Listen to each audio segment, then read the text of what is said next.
A very good evening and welcome to this Sunday's edition of Weekend Primetime News. I'm Arundhati Mudanayaka. And as always, let's start off with a look at the stories making headlines this evening.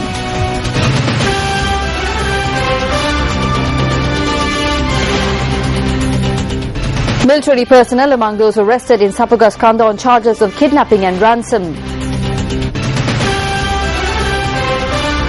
The chief prelate of the Amarpura sect says he is opposed to the provincial council system.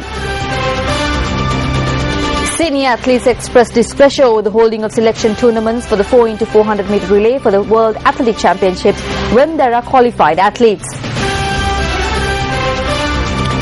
And investigations reveal that sleeping pills that were discovered in Koskama were being mixed with alcohol. And now the stories in detail. The Sapagaskanda police have arrested 5 suspects who allegedly impersonated officers of the Police Narcotics Bureau and abducted an individual and attempted to extort a ransom. The police media spokesperson SP Buddhika Siriwardana said that 2 of the suspects are serving members of the military. 2 other suspects are army deserters. A group of individuals who arrived at the residence of SK Gayanjivanta in Nathuduwa, Kiribati recently had claimed to be officers of the Police Narcotics Bureau and had proceeded to interrogate him. A group arrived at home and flashed a card. They did not let me inspect it. He put it into his pocket. They told me that they needed to record a statement. A similar group arrived at our residence on a previous occasion as well. They handcuffed me, walked me around the house and then took the handcuffs and left. We lodged a complaint with the Pradeshiya police. I thought that maybe this group had come to record a statement in connection with that complaint. That is why I went with them. They put me into a van and blindfolded me. They bound my hands. They put me on the seat and proceeded to assault me. They took my phone and made a call to the house.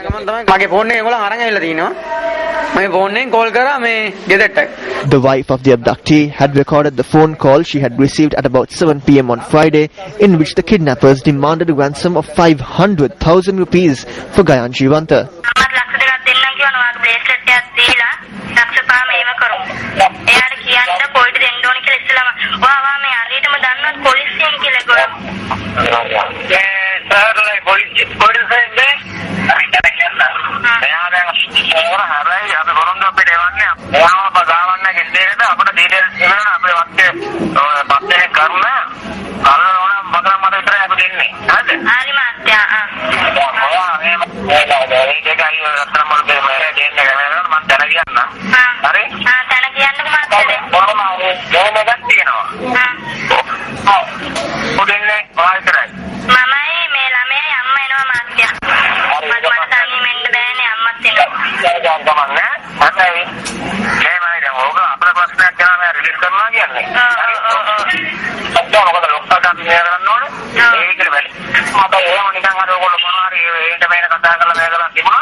Accordingly, the wife arrived in Kiribati accompanied by her mother and child and called the kidnappers.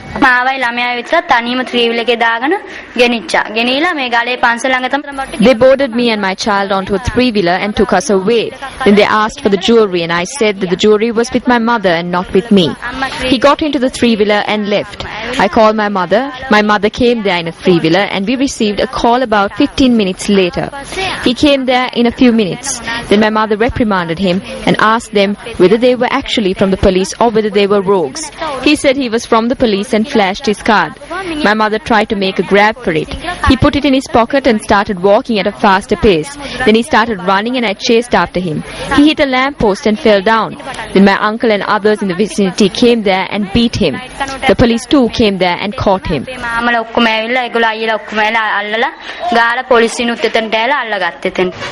Accordingly, the Sapagaskanda police arrested 5 suspects in connection with the incident.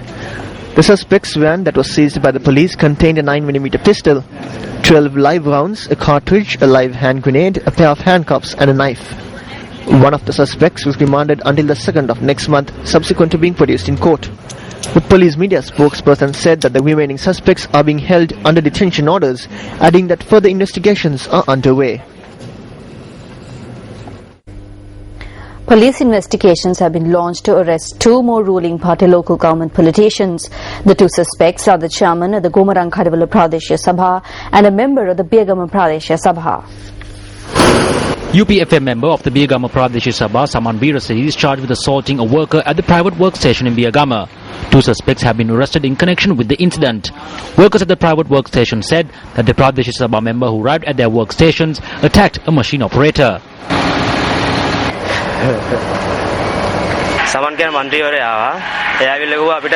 The member, who is called Saman, arrived. He asked us to stop all work. Then we stopped our lorry and came. Then the owner of our workstation went there. The Pradeshiya Sabha member wanted his ID number and he refused to give it. Then he threatened us and called the police.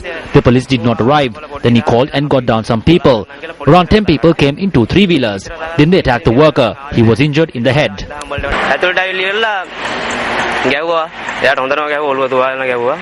The injured person was admitted to the Colombo National Hospital for treatment. Police said that investigations have been launched to arrest the suspected Pradeshiya Sabha member.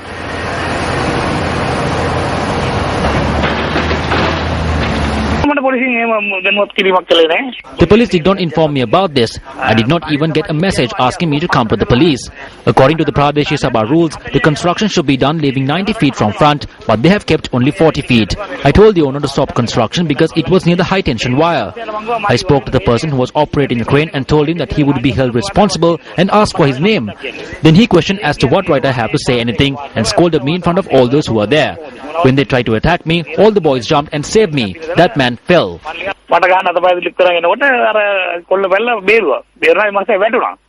Meanwhile, the Trincomalee Magistrates Court has issued a warrant for the arrest of the chairman of the Gomarang Kadavala Pradeshiya Sabha in Kantale. The warrant was issued following the police reporting that the chairman of the Pradeshiya Sabha had arrived at the Gomarang Kadavala police station and berated the police officers. The chairman of the Gomarang Kadavala Pradeshiya Sabha had allegedly berated the officers in profane language after 2 suspects who had been taken into custody were remanded by the courts. The suspects had been taken into custody for assaulting a police officer who had been conducting a raid. Meanwhile, the Sri Lanka Freedom Party yesterday said that a final decision will be taken regarding the conduct of local government representatives who face various allegations on the 31st of July. Issuing a communique, the SLFP said that the party's Central Working Committee yesterday decided to meet heads of local government institutions, a total of 275, in Colombo on the 31st of this month. These are some of the views that have been expressed on the political stage regarding the conduct of members of local government bodies. Why are nominations being given to people like this? Why is approval being given to the actions of Pradeshiya Sabha members? In the past, rapists were sent to the gallows. From week to week, almost on a daily basis, government Pradeshiya Sabha members are committing crimes like child molestation, bribery and extortion. The chairman of one Pradeshiya Sabha obtains a bribe from the chairman of the neighbouring Pradeshiya Sabha. They cannot control this. They cannot put a stop to this. They know that they will be protected. Nominations were given to criminals and drug smugglers. Nominations have been given to marijuana smugglers. Nominations were also given to thugs. Money earned through social vices was spent on this. They got the vote and now they are making money. They are committing crimes and murder. These are the people from the government who are entrusted with developing the villages and the towns. Look at the slogans on their posters back then. The symbol of trust, the hope of something or the other, loyal to the people. Their loyalty is amazing. When they rape your children, are they loyal to you? A woman cannot stay at home. Teachers are being made to kneel. Who was it that gave them nominations? It was the government. All the government want is power. No matter what happens, it is the same group that will be put forward in the future. Pramita Bandarathenakon, who is preparing to contest Central Provincial Council elections on the UPFA ticket, launched his election campaign today. Pramita Bandarathenakon launched his election campaign at his residence in Yapagama, Dambula today with the blessings of the Mahasangha. Ministers Janaka Bandarathenakon and Mervyn Silva and SLFP activists from the Dambula electorate were also present at the occasion. අද මේ රටේ සමහර තැන්වල ගොඩක් තැන්වල තියෙන්නේ දේශපාලඥයයි Today in this country, numerous exchanges take place between politicians and voters. They donate a chair, take the vote, and the exchange is concluded. They give a piece of cloth and the exchange is concluded. It is not an exchange that we have between us. It is a historical bind. This bind is eternal. What we have is friendship and fraternity. That is how our fathers brought us up. At this instance, I wish to give you my solemn promise that we will fight for you, we will work for you, and we will take to the streets for you. වැඩ කරනවා වීදි බහිනවා කියන ගෞරවනීය පොරොන්දුව තමයි අපිට තමුන්නාන්සලට මේ වෙලාවේ දෙන්න තියෙන්නේ. මේ දේශපාලන පක්ෂ විනාශ කරන හලින් කරනවා. From time to time, you get termites who attempt to destroy political parties. Then there are the dengue mosquitoes. At times, we will not be aware of this. This father and son duo are the only people in the Matale district who can rid us of this termite epidemic and dengue mosquito epidemic. People like Vimala Suri in this provincial council must get behind them. This is not an election to appoint a government. It is an election to get something done from the government. A vehicular procession had also been organized today in support of the candidacy of Pramita Bandara Thendakon.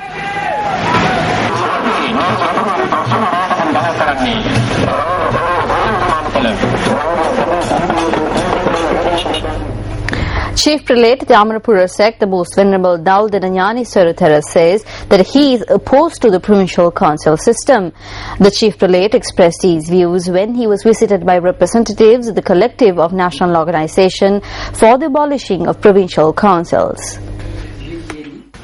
The representatives presented the Most Venerable Dal Dananyani Saruthara with a letter containing the proposals of their collective.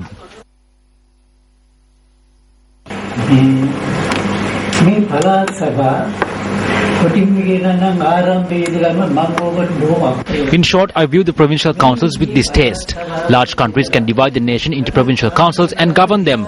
I am strongly opposed to empowering these provincial councils. Do we have to govern our country the way others tell us to? Do we need to get together and work for India? Why are we afraid of India? Regardless of what happens, we must continue with our rule.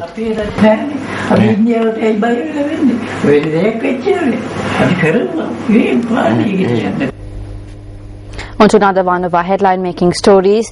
The Minister of Health has ordered that the license of the supplier who sold over 200,000 sleeping pills that were discovered in Koskama be revoked immediately.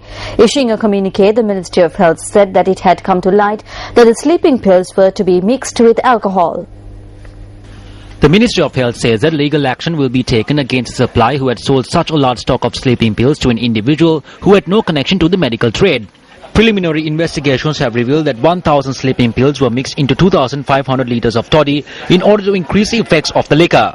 While a tavern in Kirinavela that sold the tainted toddy was raided, investigations have revealed that there was increased demand for the toddy sold there owing to the heightened effects of the alcohol. The communique issued by the Ministry of Health notes that through the mixing of sleeping pills with toddy, individuals who consume the substance unwittingly become addicts, adding that such consumption could lead to numerous health complications. When